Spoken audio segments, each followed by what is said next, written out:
We are here with another video.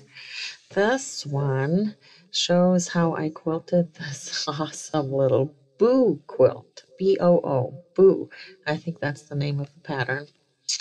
And it was a limited custom, which means I didn't use any rulers, no intricate fills. I did this cool border of a spider web and then some swirling clouds in the middle and just some wavy lines sparsely through each of the little ghosts. I also stitched in the ditch around each of the ghosts. So in this video, I'm going to show you what I think might be the trickiest part to doing this is how to do this quilt in one pass, transitioning from the spiderweb border to the swirly fills to the ditching around the ghosts. So this is the top of the quilt. I am swirling in, half circle, swirl in to change direction, half circle, swirl in, change direction, half circle, swirl in, change direction, half circle. The swirls let you change directions, which gives you the top and bottom, for instance, of a cloud. You know, cloud is kind of circular, so those swirls are really a good way to change direction. So swirl in, change direction, and it allows you to travel. Use those half circles to travel. The key, I think, to making these look good is make your swirls, swirl in, swirl out. That distance, make it consistent. My swirl in and swirl out is denser than my half circles, and that's okay. I think that gives this design for this quilt a really cool kind of a look. Yeah, I just turned my lights off so you could see a little bit better. But basically you're swirling in, swirling back out, and that swirling helps you and then travel to a new location, do your half loops, half circles, sorry. And basically this is a swirl in, swirl out, and roughly 2 half circles, maybe more, maybe less. But just keep the shape of your swirl and the shape of your half circle consistent, and you can travel all over the quilt.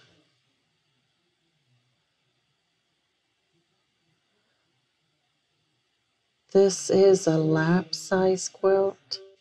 I think it's like 70 by 80, something like that. So a big lap size quilt. I used 80-20 batting. It was provided by my customer, but it feels like 80-20. Just one layer of batting. And the thread I used is a 40 weight embroidery thread, so 40 weight polyester in a shade of gray that matches that background color. So just give you a little bit of repetition on. So you get a swirl close enough to one of the boos, the ghosts, and you can use a ruler to stitch in the ditch, or you can just slowly, carefully do it freehand. In this case, I chose to do freehand. Now again, I only have an 18-inch throat, so even though I have the long end of the ghost going side to side, I don't have enough throat space to quilt go around the entire ghost in one pass.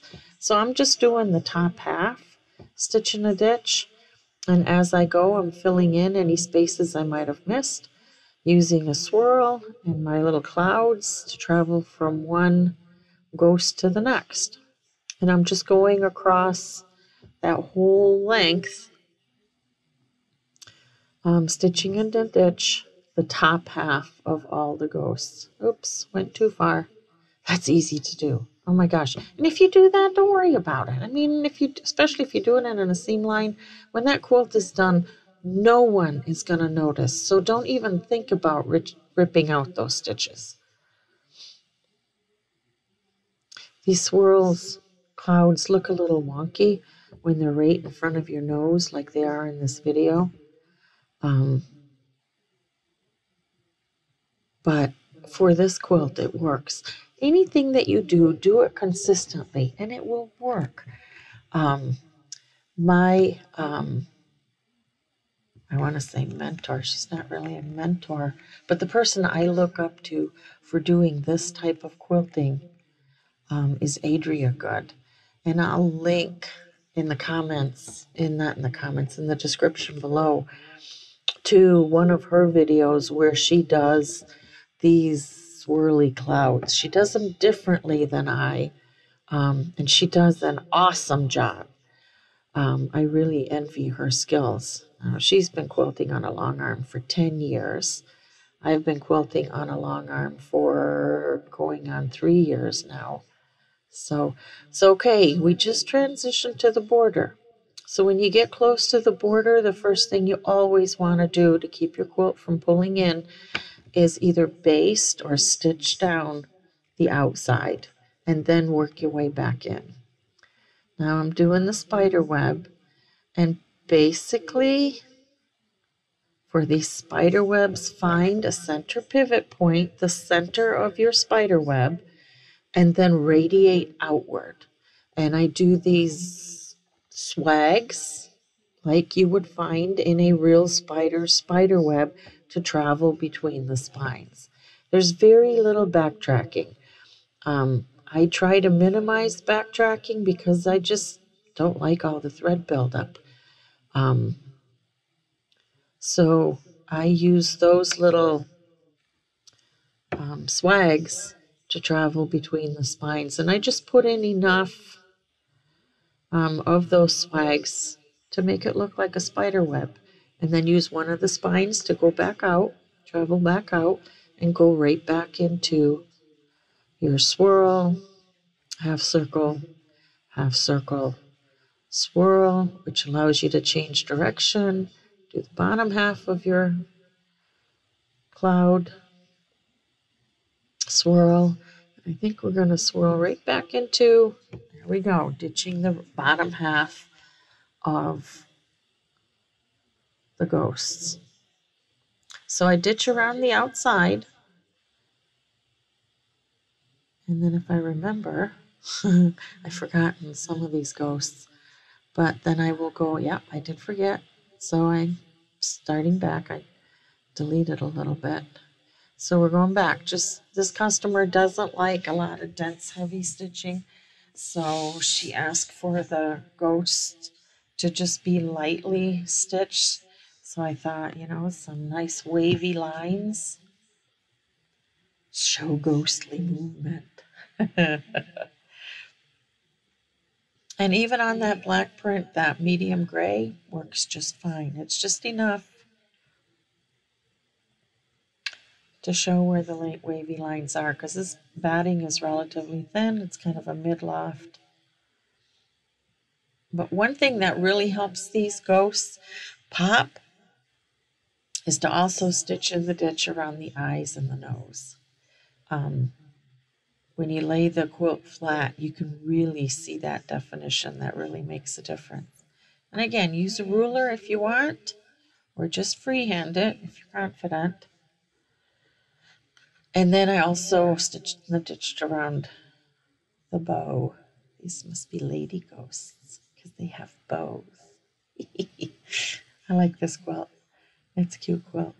In fact, that's one of the things I love about quilting for others is that the sheer variety of quilts that I get to see and quilt on and touch. And anyway, I love it. I love all of it. So again, use your swirls and clouds to travel between. I already ditched the top half of the the ghosts. So we're just going to do the insides and then do the bottom half.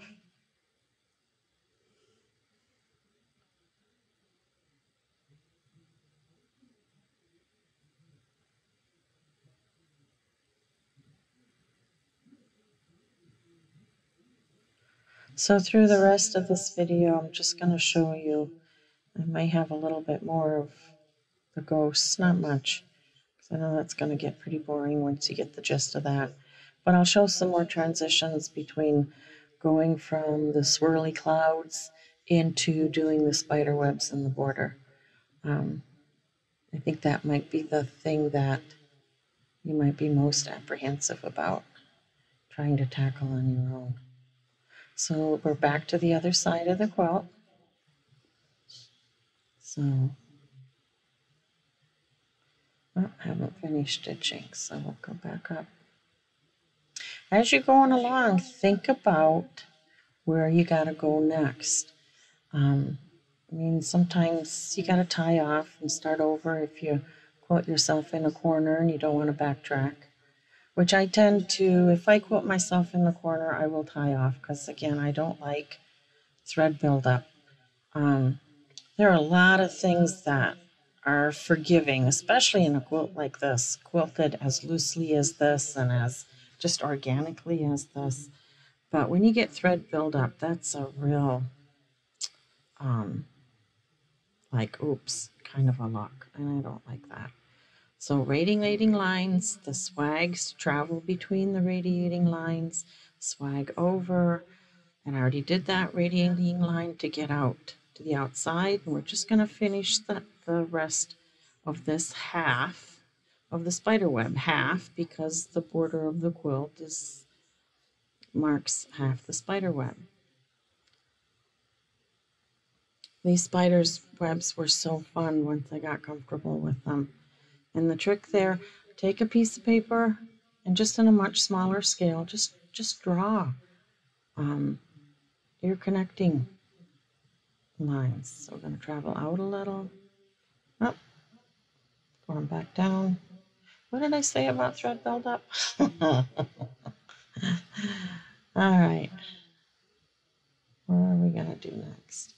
I quilted this about a week ago, so I'm a little late in adding the narration. So again, a spider web radiating out and back. Now when you radiate out, you can try to connect with a previous web, with the radiating lines from a previous web. And some of the videos that I watched on YouTube where other people had done this design, some people do that, but it's really hard to do that consistently. So I just chose to have them come close being close enough so that the density between the lines, the distance between the stitch lines, matched pretty much the density everywhere else. So you can't tell, it doesn't look wrong that they don't connect, that the different webs don't connect. It looks fine. So that does make it a little bit easier to travel when you don't feel you have to connect, the successive spider webs. And I think it looks just fine not doing that. So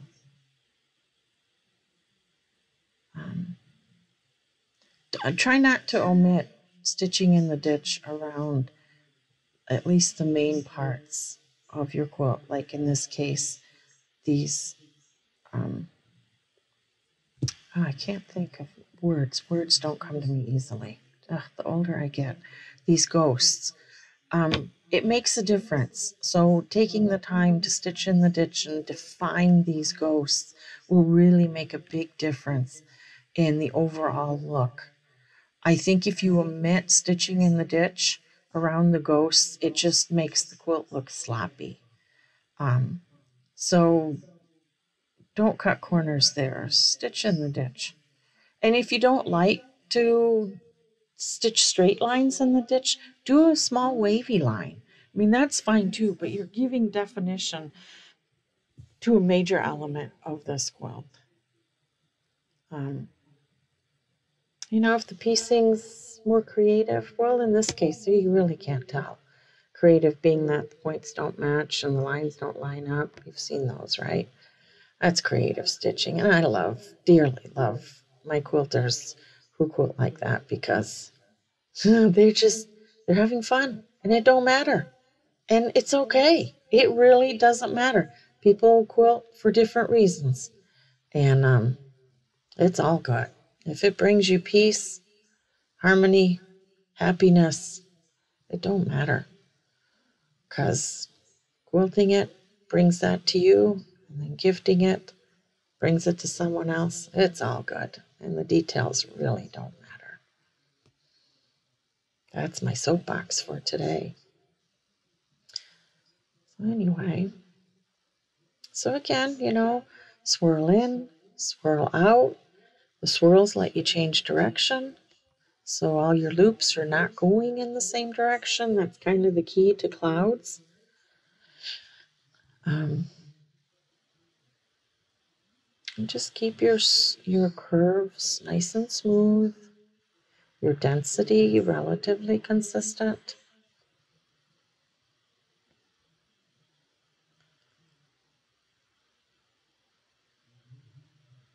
This was a fun quilt to quilt. So this is April of 2021. This is a quilt that I would consider a limited custom. About 3.5 cents a square inch for this kind of quilting. I do charge by the hour, but when I equate my hours to cents per square inch for how long it took, this is about 3.5 cents a square inch. Now we're back to the other side. Again, stabilize your quilt by either basting or stitching down that outside edge. Do your radiating lines almost to the center. But have you ever seen a spider web that looked exactly like the one before it? So it's all good. Just make it work. Just don't make it work by creating thread buildup. That's a dead giveaway to I didn't know what I was doing or I didn't know where I was going to go next. Thread buildup. Cut your thread, start over where you need to be. Don't build up that thread. And it'll look good.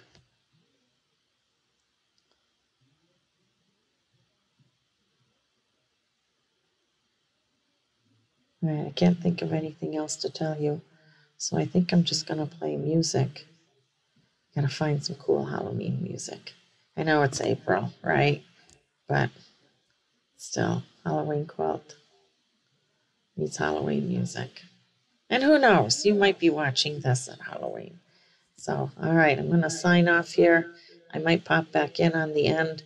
But basically, I've told you pretty much all I'm going to tell you about this quilt. So enjoy the music. See ya.